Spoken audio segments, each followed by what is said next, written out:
How's it going, guys? Alex from True Duelist here, and today we are going to be going over an in-depth deck profile for the Darkness Water deck.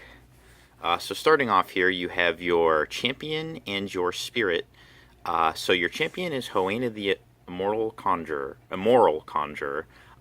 She says that whenever you destroy a tower or unit in battle, you get to put a counter on her.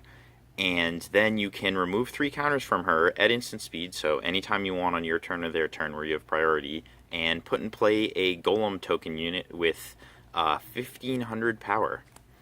And then you have Fizzy, the Water Spirit.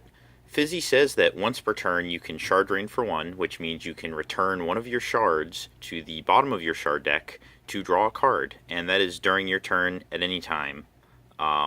Then it has its Soul Burst. Soul Burst just means you can flip it over like this. It's essentially a vanilla card for the remainder of the game, but you get to draw a card if you do so. So the reason for playing these, so Hoena is less of her effect and more just the cards that she brings. So if you're not familiar, how it works is your deck is base, whatever your champion's color is, and then you get to have a number of cards equal to the number in the top left corner of the card. I can't remember what the official term for this is, but the number on your spirit determines how many of the splash color you can play. So in this case, I'm playing blue, so I can play exactly 8 or 0 water cards. You cannot play a number in between. It has to be exactly the number on the spirit or 0. In this case, I am opting to play the 8, but we'll get into that more with the actual deck. In the case of Fizzy, I am playing it more for the effect than the cards. Now, it does have a lot of high-quality cards that come with it, but the main reason you're playing Fizzy is because of its ability to draw you a card every single turn in the late game. With this deck, a lot of the times you're just going to be using this every single turn 6 onwards, unless you do have a full grip. So if you have like 5, 6, 7 cards in hand and you have the cards you need, then you're probably not going to be using it. You're probably just going to keep getting shards. But in the case that you don't, you're probably going to end up using this every turn. The reason why this is so strong is because the intro deck does not have a lot of draw. And sometimes games get to a point where you're both just kind of stalling out and playing off top decks. This card basically makes it so that any deck that is not playing this is almost not even playing the same game as you. You have a draw engine, they don't. You have a near unlimited amount of resources. You get an extra draw every single turn, and that just puts you so far ahead in this format. So the only deck I would say that can maybe get away with not playing this is some type of red deck, whereas they could just play mono red, or they could just play the white spirit instead. Every other deck has to be playing this in order for them to be able to keep up with you. So that being said, let's get into the deck here. So for starters, we have the 1-drops. So we have 3 Failed Golem number 1. Failed Golem number 1 says that whenever it's destroyed or sacrificed, that keyword is called ruined, you can send 1 golem unit from your deck to the discard zone. So its effect isn't really powerful. Most of the time it just fetches another copy of itself to make your deck more consistent, so you're not drawing him, because you typically don't want to draw him beyond turn 1, so only in your opening hand. Sometimes his effect can be used to set up your Strike of the Golems, which we'll talk about later. But that's the only real other application for this card.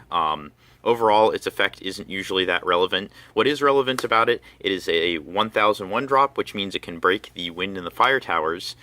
So hitting this on turn 1 is kind of important, especially when you're playing against the red and air decks, or the fire and air decks. And the reason I say so is, so against the fire decks, this gives you the ability, provided that they're not the fire light deck, to be able to trade off their 1-drop 1000 guy. So if they play the Juvenile Dragon, or they play, I believe it's Dragon of Arrogance is what it's called, or Arrogant Dragon, I forget the name of it, the one that has to attack every turn, you're able to actually trade this off, or you're actually able to trade their guy off to kind of keep some of the pressure off your face.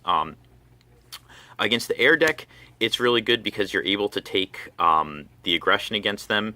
you want to put yourself in a position where they have to keep reacting to you every single turn and keep clearing your threats. The deck doesn't have a lot of guardians, and because of that, you're kind of able to take tempo against them, or you're able to put pressure on them really easily. And a key to winning the game is where you have them always on the ropes and they have to keep clearing your guys every turn, as opposed to the other way around. Their deck wants to be aggressive versus you, so what happens is if they get in the position where they start breaking your towers really early on, and then you have to start answering their guys, that's where you get really far behind. This also helps for that situation where maybe the air deck is taking the aggro against you, and you need to be able to trade off their 1-drop in response. So overall, I think this guy's pretty solid on turn 1. He's not, because he is a 1-drop, he doesn't do much beyond there. You really only want to hit him in your opening hand. But I do think he is valuable for that. In the mirror, it's not so great. It's nice to be able to take the aggression against your opponent. It is really big to hit the wind tower early on. This especially for the red and especially against the fire and the mirror match. The reason for this is it's the biggest card that gets in the way of you being able to lethal your opponent, and you kind of want to just don't have to worry about it later on when it can really blow you out or mess you up. Even in the mid game, it's really strong to hit, and the same can be said for the fire tower. Against the air deck, the only reason you don't want to hit the air tower really early sometimes is it does turn on their great hawk, their wind tower or their air tower guardian, which basically says that when it comes in play, they get to bounce one of your guys and tap a guy, and because they have eaten and they're able to do that at instant speed, they can take humongous tempo swings off you with that. It is still okay if they don't have it, or you're able to just aggro them so fast that the Cloud Hawk just isn't able to save them, but you do want to be careful about hitting their wind tower early, or their air tower early on with this card. Next we have 3 Uncertain Experiment. This card just says look at the top 4 cards of your deck, you take a golem, put it in your hand, and put the rest to the bottom. So the reason you're playing this is, so we're not playing the 500, the failed golem number 2 in this build, or 500 Freddy as we like to call him. The reason for that is he doesn't break towers. He can only scout, and scouting just isn't as good as breaking towers, and he can't trade into any of the 1001 drops, which is huge. Those are going to be the main 1 drops that most people are going to be playing. So I don't really think he's all that worth playing.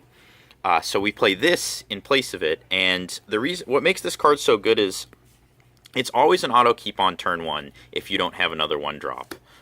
Even then, even if you do have this guy, I still sometimes keep this card. Part of the mirror, a big part of it, is being able to play your 6-drop before your opponent does. So when you're able to play your 6-drop first and you do have the 2 golems on board to get his effect, you're going to win the game most of the time. And this being able to kind of get you to him faster definitely makes this card very appealing. It also helps you get to other key cards, like your 4-drop, your Golem of Indolence. He's also a pretty big one in the mirror sometimes. Even against maybe the aggro decks or the wind decks, it lets you find, or the air deck, it lets you find specific golems that might be useful. Like versus the air deck, the 5-drop Golem of Arrogance is really good. Against the red deck, the Golem of Indolence is really strong. So being able to look for certain golems, especially on turn 1, and set up a curve is really good. It's also useful in the late game. Sometimes in the mirror you both get in this top deck mode where you're both just kind of top decking cards and looking for outs. And this card, as opposed to drawing the 500 guy who does absolutely nothing in the late game, you get to draw into a card that's going to look 4 cards deeper for one of the golems you potentially need. Overall, I think this card is alright. I think it would come out if there was something better to play, but there just isn't at the moment, so it's making the cut for now. 3 Golem of Devourment. So this is the premier guardian in this deck, I would say. This card really shines in the mirror match and against the air deck. The reason for that is the air deck tries to be aggressive in the early game, and this can kind of this eats 3 blocks. Like, this is pretty good for staving off that aggression. So I really like it versus the air deck when they try to take the aggro plays. It's good in the mirror. So the reason for that is the Golem of Indolence is, we'll talk about it a little bit later in this profile, but basically it's a guy that's going to come down and start clearing your board and kind of keep all your threats off the board, and it can clear just about anything in your deck. This card does a great job of jamming it up, so it's a target attacker and swings at your guys. This card can just keep blocking it for turns on end and kind of just jam it up so it's not able to get at any of your real threats. So that's really big in the mirror. It also just buys you turns in the mirror, which is another thing. A lot of these decks are stalling till they can get to like one of their big threats, like the Golem of Vengeance, which is the 6-drop we discussed, or their own Golem of Indolence to start cleaning up the board. So it's just a really good stall card. Where I don't think it shines actually is versus the red deck. It is alright because it is 3 blockers. The issues, though, versus the red deck, you kind of want to be dealing with their board, and this doesn't actually deal with the problem, it just kind of prolongs it, which can be alright in some scenarios, but typically you want to address their board. The other reason I don't like it is the Mech Dragon's Flame is a 2-drop spell that says expel one creature your opponent controls with an attack or with a power less than your highest dragon's power, or the power of your highest dragon. So basically how that works is if they have their 2-drop, if say they go first, they play their 2-drop, which is a 15, you play your guy. On turn 3, they get to go Mech Dragon's Flame, expel this guy. When you expel a guy, their rune doesn't trigger, so you're actually not going to be able to search out another copy. So on top of removing your Guardian, they kind of ended the chain of these guys, and you're not able to go and get another one. The other issue I have with it being you can dead draw this guy. So if you draw multiples, that's just one less in your deck. He doesn't cheat himself out from the hand, only the deck. So that's another drawback of him you got to look out for.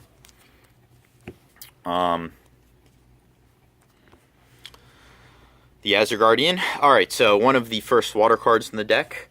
So this guy is just a 2k Guardian that cannot attack. So the big thing with this card is there's not a lot of ways for most decks to remove this until like turn 4 usually. So where it does shine is versus the red deck, where the Golem of Devourment does not shine so much. So why this card is so good versus the red deck is they can't really Mech Dragon's Flame this. They don't have a way to actually remove this with Mech Dragon's Flame till like their turn 5 at the earliest. Their 3-drop is only a 2k, which ties this. They have to be higher. Their 4-drop is a 25, but then they have to tap out and wait till turn 5. The only way they can get rid of it with Mech Dragon's Flame is if they have a Imbued by Fire, and at that point they might as well just try to run into it. So this can block anything up to their 3-drop, and at the very worst, trade with it. So it's able to really stave off their aggression. If they start the 1-drop that has to attack every turn, they just have to run into this, and if they don't have Imbued by Fire, they're just losing their 1-drop, and there's nothing they can do about it, which is a huge tempo swing in your favor.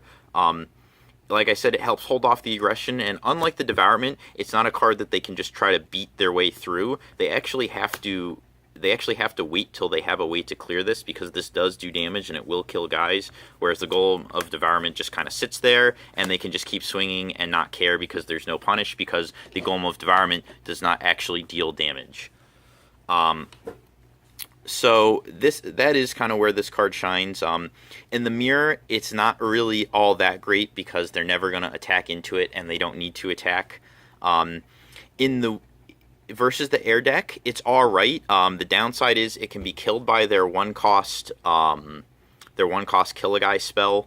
The one that says if a guy returned to the hand this turn, they can cast it. It just deals 2k. So they're able to kill it with that. The deck does want to be aggressive though, so it's nice if they don't have that card that you're kind of able to stop some of their aggression. In the mirror, it can also jam up the Golem of Indolence. However, it doesn't put another copy of itself out, so once it dies, this is your only blocker, unlike with the Golem of Devourment, where you just keep getting them out. So I do think this card is pretty solid. Overall, it is one of the better cards to have versus the red deck. One Golem of Jealousy. I don't think this card is very good. It says when it comes in play, if you control another Golem unit, you draw a card. The issue I have with this card is it is only a 1000, so it can only break the fire and air towers. Its effect requires another Golem, so if I'm curving this on 2, I had to hit one of my 3 1-drops, which, not that the odds of that are bad, but they're not great either. Like I said, it can't break all the towers, which makes it worse. It does draw a card, which is nice, so replacement effects are always good.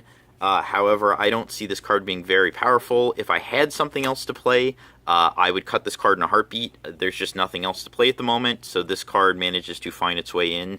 One of the few uses this card does have is it is a decent target, I should say, off of your Strike of the Golems, because you get a guy that draws a card, so your Strike of the Golems is essentially replacing itself and still getting 2 bodies. So like if you have the 3-drop, this just pairs the best with the 3-drop discard guy if you're animating him and something else. It's also alright in the late game. Like if you're in top deck mode, you can just play this and it replaces itself, so it's like another card that essentially isn't a dead draw. Like I said, if there were better cards to play, I would play them, but this is all I have for now. 3 Dust Strikes. This, in my opinion, is the premier removal spell in the intro deck format. This card is incredibly powerful. So what this card says is an instant 2 cost that says you need to control a dark unit to play it. That only is upon casting. If they kill your only dark guy before this resolves, it still resolves. So it says target unit gets minus 2500 this turn. And why this is huge is, number one, it essentially kills any 4-drop or less in the game, and some 5-drops, so that's already big. It actually subtracts power, so it works as a combat trick, whereas damage-based spells do not. So this card has a ton of uses. It can kill any 4-drop or less, some 5-drops. It's great versus the aggro decks. It's great in the mirror match. It has a lot of potential with combat tricks where when you trade into a guy, you get to minus it. It's one of the few ways you do actually get to kill their 4,000 guys. There aren't too many ways in the game to remove these 4,000 guys. This allows you to do combat tricks where maybe you swing into the 4,000 guy with the Golem of Indolence, then you minus it and you kill it. Or you could even swing into it with like one of your 1,500 tokens that your leader makes and just kill it that way. Overall, I think this is a great removal spell. Allows for combat tricks, stops aggro. The only downside is it's not a great 2-drop. Like, it's not like you can't really play it on turn 2, essentially. You have to hit your 1-drop to be able to play this. And you're not going to want to waste this on their 2-drop most of the time. You're going to want to use this on something like a 3 or a 4-drop, or maybe even a 5-drop. Moving on. 3 Golem of Allurement. This is a 3-drop that says, when it comes in play, you get to take control of a unit with a cost of 1 or less, and it can attack this turn.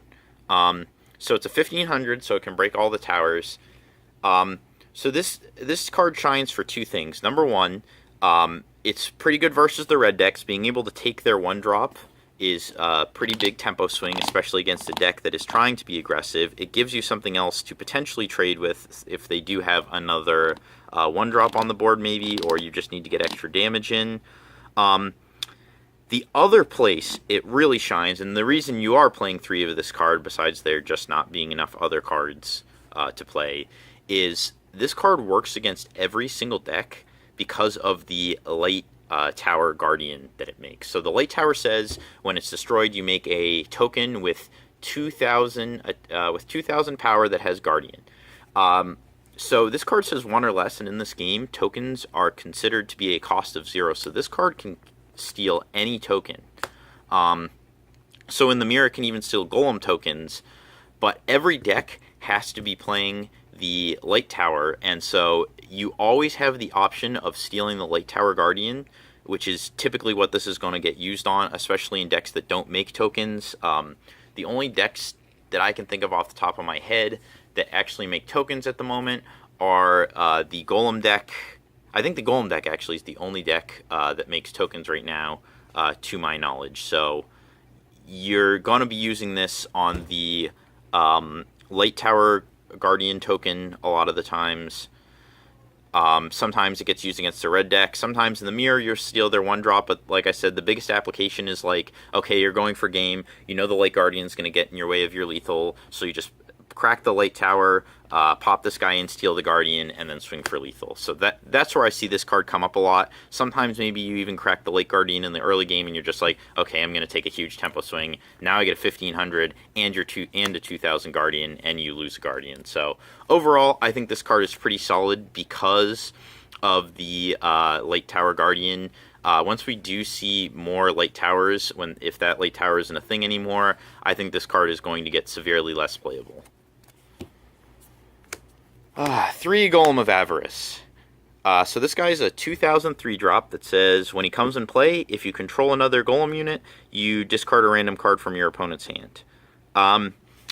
So why this card is so good, and this card is like part of the RNG of the deck that sometimes just wins you the game. So the fact that this card is random discard kind of makes it insane. So at worst, you get their worst card in their hand, which if it said your opponent discards a card, that's always what you're going to get anyways. But you're still taking cards out of their hand, which is nice, especially if you and your opponent are in top deck mode. Where this is huge, though, is when you curve it on turn 3, 4, or 5, especially when you're playing the mirror, if you just rip that 6-drop out of your opponent's hand randomly, especially when you go second and your opponent doesn't have the extra card and their hand is much smaller and they've maybe been curving out, they had a 1, a 2, and a 3, and their hand is smaller, if you're able to rip that 6-drop out of their hand and they don't have any more, that's huge, especially going second when they have the initiative to play their 6-drop before you. And even going first, say you don't have your 6-drop and you rip theirs, well, now you don't have to worry about instantly losing the game when they slam their 6-drop Golem of Vengeance down on you. Even then, it can still hit pieces of their curve. So say there you went first, they're going on turn 4, you rip out their Golem of Indolence. Maybe they're going on turn 3, you rip out their Golem of Average. There's just so much room for the RNG to go so in your favor with this card, and sometimes it does just win you the game on the spot without you even realizing it.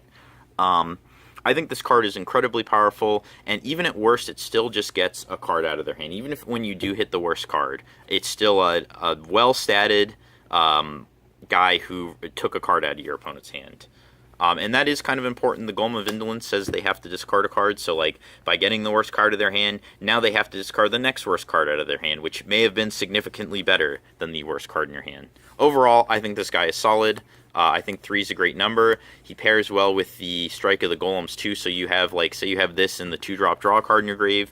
Okay, now you get to draw a card and discard a card. It's like a plus 2. So I think he's really solid. Golem of Indolence. So we've been discussing this guy quite a bit in this deck profile, so now you finally get to see him. So the Golem of Indolence is a 2500 4-drop. He can only attack units. He has target attack, so he can attack units who are untapped. He says when he comes in play, you can discard a card, and if you do, it gains plus 1000 and quickness this turn, meaning it can attack immediately. So why this card? This card is just good. This card is good versus everything. This is one of the best cards in the deck. And I would say it's probably one of, if not the best 4-drop in the game. So why this is so huge, especially in the mirror and versus the fire deck, is this card immediately comes in and kills a guy and adds a counter to your ruler. Your ruler says whenever you kill a guy, you get a counter. So this guy comes in. It's going to always give you a counter. It's a 35 when it comes in, so that kills everything in the game except the 4-drop, except the 3 or 4 6-drops that have 4,000, or 3 6-drops, sorry, that have 4,000 power. And even then, you're still able to kill them when you pair it with Dust Strike, or if they're tapped, you can swing into it with anything and it'll kill it. So this guy is able to come in and just kill basically anything in the game the turn he comes in, and then every turn after, he starts mopping up all the 4-drops and less, and in some case, he can trade with 5-drops too. This card is huge. It is basically your main control card in the deck. It's what's going to generate you a ton of advantage and tokens on your ruler, or counters on your ruler to get tokens. Overall, I think this card is insanely good. It really shines versus the fire deck when you're trying to keep guys off their board and kind of stop that aggression. It's really good in the mirror. especially when you're trying to trade off their own Golem of Indolence that they may have played the turn before. You get to play yours, and now yours is 1,000 bigger, so you kill it. You get to kill their 3-drop if yours comes in first. Hell, you can kill their 5-drop. I mean, this kills everything in the deck except the Golem of Vengeance and the Water Tower Guardian. Two parts where this card isn't so effective. So versus the air deck, the issue is that Eaton's ability, if you target attack into a guy and they sacrifice it with Eaton, they're just going to put in play another guy, which is still okay. You can force them to use Eaton and then potentially follow up with another one of him or a removal of some sort. So he's still okay in that instance. It's just removing guys with him is kind of annoying, especially since you are not going to get the counter if they destroy it with Eaton. The other thing that sucks is in the mirror, we talked about it, the Golem of Devourment is going to kind of jam this guy up. So if your opponent has Golem of Devourment, you have to kind of like swing a few times before you can actually break through their wall of devourments. So he does serve a purpose in stopping this guy. Overall, I think this is one of the best cards in the deck and one of the best cards in the game right now. Definitely something you want to see. A lot of times he even gets kept in the opening if you do actually have a good enough curve. Next we have Nobei the Shadow Guardian. This is our Dark Tower Guardian for the deck. So most of the Tower Guardians are pretty impactful on the game. Where this guy actually shines over the other Tower Guardians. So he's a 2500. He says if the Dark Tower is destroyed, a unit gets minus 2,000 when he comes in play, and he has Guardian. Now what sets him apart from the other Tower Guardians is this one actually has Guardian. So whereas the other Tower Guardians are almost useless if the tower they're associated with is not broken, this guy is actually just a 2500 Guardian on 4, which is still really, really solid. 2500 is the top end for 4 drops, so he's able to trade with all 4 drops and some 5 drops. Even versus the red deck, if you don't have its effect, you still just develop a 2500 blocker, which is pretty big versus them. And then when you do have the tower broken, this guy is just juice. He comes in, he kills any 3-drop or less and some 4 drops. He then is a blocker, so the tempo swing you get from him is just kind of huge when you actually do have the tower broken. Overall, this card would be a lot worse if it was not for the fact that it does have Guardian. So unlike the other Tower Guardians, it can kind of just be played as a vanilla, and I think that makes this card super, super solid. Next, we have Shards of Winter. So I was a hater of this card, I will admit. When I first saw this card and I first played with this card, I thought this card sucked. I have really since warmed up to this card, especially since this does provide sort of a win condition. So where this card does really shine is the mirror match. And the reason I say that, so this deck wants to really go wide. A lot of what the dark deck does in the late game is it's making bodies. You have the Golem of Devourment, which is going to guarantee you always have a body. Your champion is making bodies. Kind of a lot of your curve just sits on the board, especially in the mirror where you're not making a lot of trades sometimes. So your board does get cloggy, especially in the mirror. So where that works to your advantage is your opponent, obviously, if you're in the mirror, is doing the same thing. So if they do hit that 5 limit, you're able to just bam.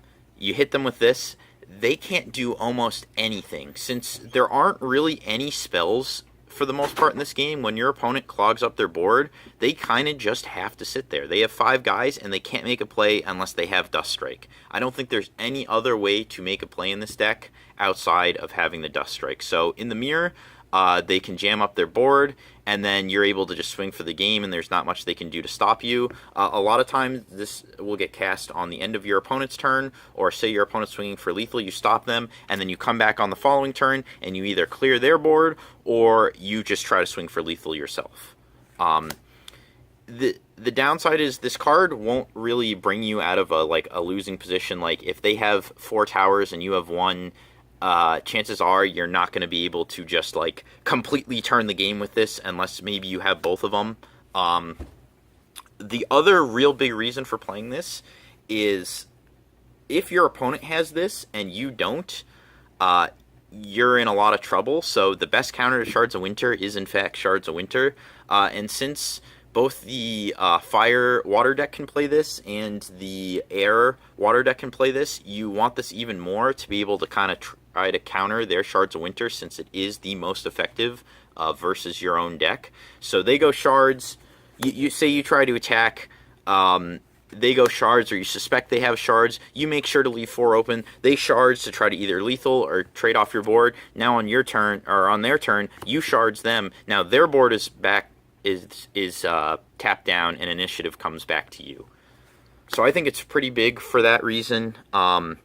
It's still good versus the red deck. Maybe a turn they're swinging for lethal, you get to stop them. It enables you to stop their attack and trade off their board.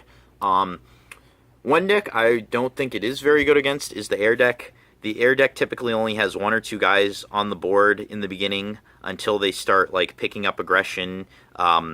If you're kind of on the if you're kind of losing in a losing position where you might only have 1 or 2 towers, they might start going wide. But for the most part, they're only going to have 1 or 2 guys on the board, and they can always just sack one of them to eat and put something new in place. So it won't even matter that you tap their thing down. As I said before, though. One of the parts where it does shine is when they're playing their own Shards of Winter to try to win the game. You get to Shards of Winter them back, and none of their guys have quickness, so you don't have to worry about them playing something and surprise lethaling you.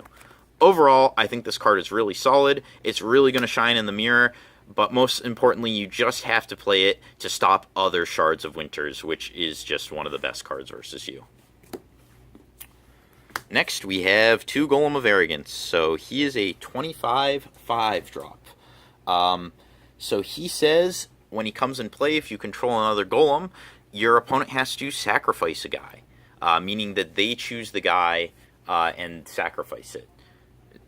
Then, if they have more cards in their hand than you, they have to discard a card. So this guy is absolutely abysmal in the mirror. Most of the time, he will never do anything. They will just sack like a Golem of Devourment and summon another one, or they'll make a token in response and sack that. He is absolutely useless in the mirror, which is why I am only playing 2. Where he does shine is versus the air deck, and this is one of your strongest cards versus the air deck, and that's because most of the time, as I said before, they only have 1 guy on board. So what's going to happen then is when you play this, they can't use Eaton's ability to try to dodge your removal because they still have to sacrifice a guy. So if they have 1 guy, you play this, okay, they activate Eaton response, destroy their guy, summon another guy. This still resolves on the sack, and they just have to sacrifice the guy they summoned, because it's not targeted removal, it's just, It's just them sacrificing. The other nice thing is, if they have more cards in their hand, they have to, discard a card. Versus the wind deck, that's pretty big because the wind deck just wants to have as much cards in hand as possible. It's not a huge upside, but it is pretty nice. Versus the red deck, it's also pretty big. So in the late game, what they do is they just start to use their champion to search for either their red Tower Guardian, which says when it comes in play, destroy a guy, or their destroyer guy. They don't usually have a very wide board, so usually you can kind of slam this to remove their only big guy on the board. Chances are they're never going to have more cards in hand than you, and the off chance that they do, woohoo, you get a discard, I guess. And it doesn't really, obviously doesn't really do anything if they have a wide board, but if you're playing against the red deck and they have a wide board, you're probably already in trouble anyways, especially if it's turn 5. So it is nice versus the red deck when they're just slamming single threats every turn, and you do have a follow-up to that. I would, in the case where I knew everybody was going to be playing the air deck, I would probably go to 3 of this just because it is so strong versus that deck. But since I expect a large majority of the field will be on the Darkness Water deck, I do not want to go up to 3 of these. 2 Strike of the Golems. So we've mentioned this card a few times in this video. So what this card does is it says it's a turn 5, not instant, so you can only play it on your turn when you have priority. You can put in play up to 2 golems from your grave whose combined cost is 5 or less. So most commonly with this card, you're going to either get back 2 combinations. You're going to get back the 3-drop discard a guy and either one of your Golem Guardians, so your Golem of Devourment, or your Golem of Jealousy if you have it in there to draw a card. Or you're going to get back your one of your 1-drops and your Golem of Indolence. Once in a great while, it might just go and find you just the Golem of Arrogance, but I would say that's kind of few and far between. So one thing this deck does work nicely with is the Failed Golem number 1. So if you know you're going to end up playing this card on turn 5 and you have a Failed Golem number 1 die, you can kind of set this up. Failed Golem can go and find Golem of Indolence. You bury the Golem of Indolence, and now you have your 1 and your 4, and you can summon both the Failed Golem and the Golem of Indolence. Or like I said, you can summon the 3 and the 2 to draw a card. Overall, this card is just alright. It's just kind of more in there because you don't have anything else. It just kind of gets you more of your Golem of Indolence if you already have one in the grave. Or maybe it gets your Golem of Arrogance once in a while if you have one. Or sometimes it just spams the board and helps get more bodies out there. So overall, it's pretty decent. Most of your targets are pretty good. The only targets I really don't like is the 2-drop Guardian, the Golem of Devourment. I don't think bringing him back is all that great unless you really need a Guardian. Overall, I think this card's alright. It's more just filler, and it's okay. Alright, so let's get into the bread and butter of the deck. The Golem of Vengeance. This is the premier 6-drop for this deck. This card is just nuts. So he is a 4,000 6-drop destroyer, which means when he attacks towers, he attacks 2 towers instead of 1 and deals his full power to both of them. He says when he comes in play, you look at your opponent's hand and discard a card. However, if you control 2 other golems, you get to look at their hand and discard 2 cards. And most of the time when this guy comes in play, you do have 2 golems. So the name of the game in the mirror is play this card first. If you go first and you have 2 golems and you slam this against your opponent, you're probably going to win the game. Because you're not only going to take their Golem of Vengeance, but you're going to take their next best card too. And even if you don't have 2 golems, just taking their Golem of Vengeance is usually enough to win the game. He's a 4,000, so he's almost impossible to remove. There's not really any removal for these guys that exists in the game currently. Really, they have to do some type of combat trick if you're in the mirror with Dust Strike, or they have to play their own Azure Tower Guardian. Like, there's not really too many ways to get rid of this guy. Even a fully pumped Golem of Indolence comes 500 short of killing him. So really, he's just going to start swinging in and cracking 2 towers every turn. So even if you're behind in towers, you can catch up really fast if they do not address this guy. The only downside to this guy is he does not impact the board. He's still pretty strong versus the air deck. Air deck really needs cards in hand, as we mentioned earlier, and this card does a really good job of just taking their best guys out of their hand. It can also force them to use Eaton on the spot if they have cards they wanted to level up into immediately. Versus the red deck, it's not so great. Most of the time, they're already going to have... They're already going to have almost no cards in hand, and since their champion can just search for whatever they're looking for, it's not really going to matter all that much. But like I said, this is the game-defining card in the mirror, and it's also incredibly strong versus wind. It's impossible to remove. It's just an overall good card. Like I said before, though, the only time it really does suck, besides being versus red, is when you're already super far behind on board. He doesn't impact the board, so if they already have 4 or 5 guys on board, you're not going to do too much with him. He's going to be kind of useless. And last but not least, what I feel is the strongest card in the game right now, the Stormcaster of Azure Tower. And the reason this card is so powerful, so this card is a 4,000 destroyer. So he, just like the Golem of Vengeance, he breaks 2 towers. He says when he comes in play, if the water tower is broken, he sends 2 of your opponent's guys to the bottom of their deck. This is, in my opinion, the only real combat card in the game. This is the only card that can bring you out of really bad losing predicaments. Say you're far behind on board, or your opponent has the aggro against you. This card just gets rid of 2 of their guys. I think, and he has Destroyer, and he's a 4,000, so he's almost impossible to kill. This card is huge in the mirror. Playing yours first is sometimes not always great, because then they get to play theirs in response. But if you are far behind on board, maybe they do have the Golem of Vengeance, or maybe they do have another bit, maybe the Golem of Indolence, or their own Stormcaster, the Azure Tower. This card is just huge. It can swing the game so fast in your favor.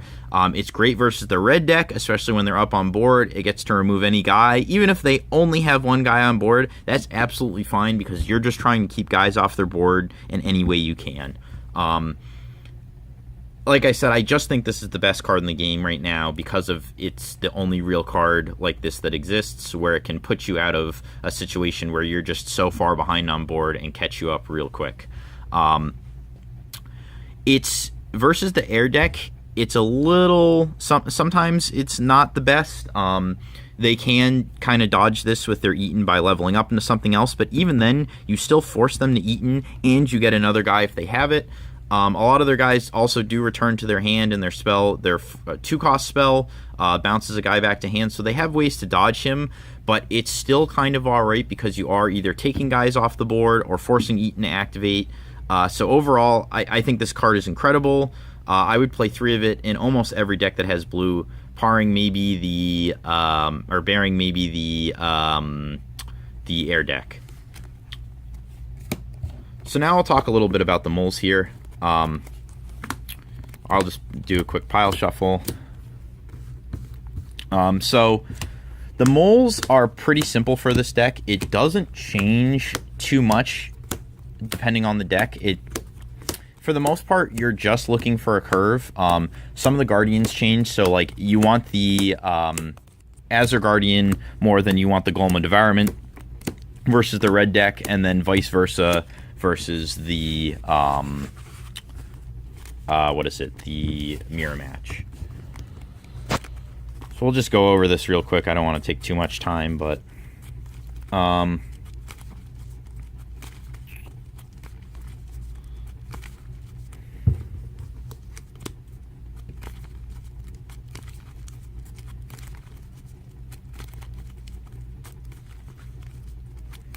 alright, so I'm going to back this up here a little bit so you guys get a better view of the hand. So we're going to draw our opening hand here.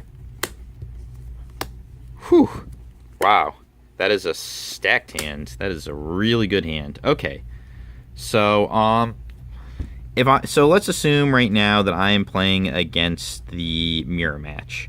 So I want to keep the Field Golem number 1. I usually always keep him, just because being able to break one of the towers on turn 1 is going to give you a huge advantage. Especially if it is the wind tower, it's going to put you in a great position later in the game when you're trying to go for game.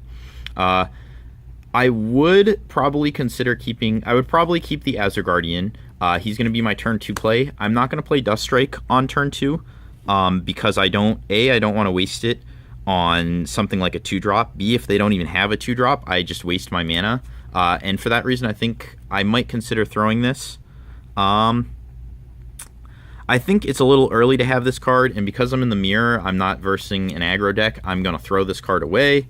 I'm going to throw this card away because it's a turn 5, and even though I have the Failed Golem number 1, I think I can get something better. I could set up a Golem of Indolence, but I think I want to have a little bit better start out the gate. So I'm going to throw this away. I am going to keep the Golem of Allurement. Even though it's not guaranteed that I get to play on turn 3, there's a good chance that I just don't. They don't have a 1-drop, and I'm not able to steal anything. It's still a 3 nonetheless, and I kind of want to keep it. If you could throw it if you want to get something better. You could actually consider throwing it and going for a better 3.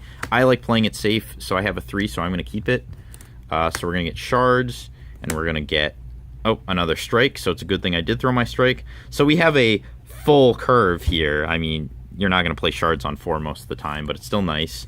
So you're going to play this on 1. You're going to draw. Alright, so you got another one. That kind of sucks. You're going to swing into a tower. Always make sure to swing with your 1-drop before you play your 2. That way if you hit the Tower Wind, you don't accidentally lose it. Then I play my Azure. Okay, I got a Stormcaster. I would probably, since I don't have anything else here, I'm probably going to play this on 3. Just to keep up on tempo. And then I draw for turn. And we have our Golem of Vengeance, which if we're going first is going to put us far ahead here. Now it's turn 4.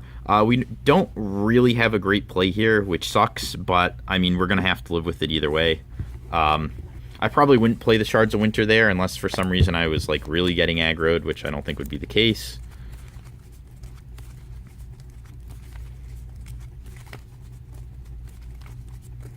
So we'll do moles for the fire deck.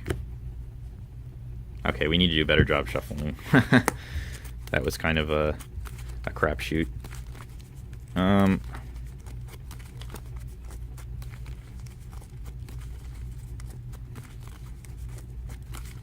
Okay, now. Okay, so versus the aggro deck. Ooh. So this is alright, so I'm going to keep the Azure Guardian.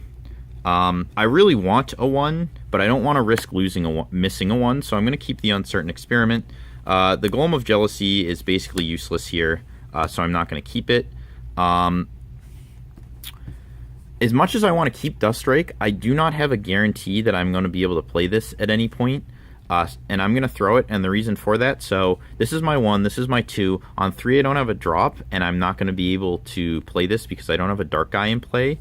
And I'm not going to play it on 4 because this is going to be my guy. So I'm not playing this till turn 5. I could consider keeping it, but I think I just want something better here, so I'm going to throw. And I ended up getting another one anyways, so it's a good thing I threw it. So turn 1, we're just going to go and play this. This is assuming we went first. And I can see here I don't have a turn 3. So even though... this one's not as good versus the red deck because it just hitting a random card is sometimes big, but in this case it's not going to instantly win me the game. I need to keep aggression off, so I'm going to do this to take their 1. Maybe if I saw they didn't play a 1, I would consider getting this instead, or maybe even this. If I see they played a 1 though, I'm definitely going to get this because it gives me a turn 3 and it gives me a way to get rid of their 1. And then I play this on 2, this on 3, and so on and so forth. I would play this even if they didn't have a 1. So that is the moles versus the red deck. And then versus the air water deck. The moles are pretty similar as they are to the red deck. Okay, so... the Golem of Vengeance is not a game winner for me here, so if I was playing the mirror, I would keep this in my opening almost every single time. Because it's not a game winner here, I'm not going to keep it. Nobe almost never gets kept versus anything because you have to have the Dark Tower for it to work, and there's no guarantees of that.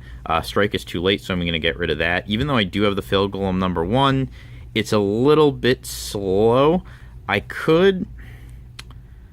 I don't want to do it. If I had maybe a better curve, I would consider it, but I don't think it's worth it, so I'm going to get rid of it. I am going to keep Uncertain here because with my hand right now, there's a level of uncertainty. Ha ha ha, see what I did there? As to whether or not I'm going to get a curve. So having something that might fill in a turn where I either underdrop or I don't have anything might be alright. So I'm going to keep that. Oh, so we got 2 Stormcasters, and I'm glad I kept this because now this is going to, on turn 3, if I don't get something, this is going to kind of let me find a Golem. So yeah, so like I'm going to play this here, and then on turn 3 I'm going to draw, and we can see, yeah, our hand's kind of not so great, so now I get to play this. And I at least found a target. I don't get to play it this turn, but it does give me something to play next turn, which is kind of why that card is nice.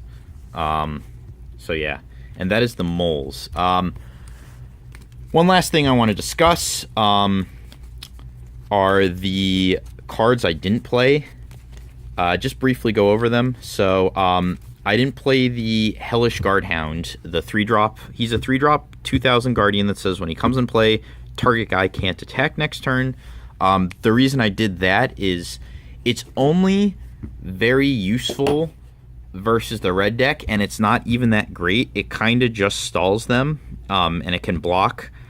Versus the mirror and versus the air deck, it's almost completely useless. It doesn't generate any form of immediate advantage, so I don't think it's all that great and worth playing.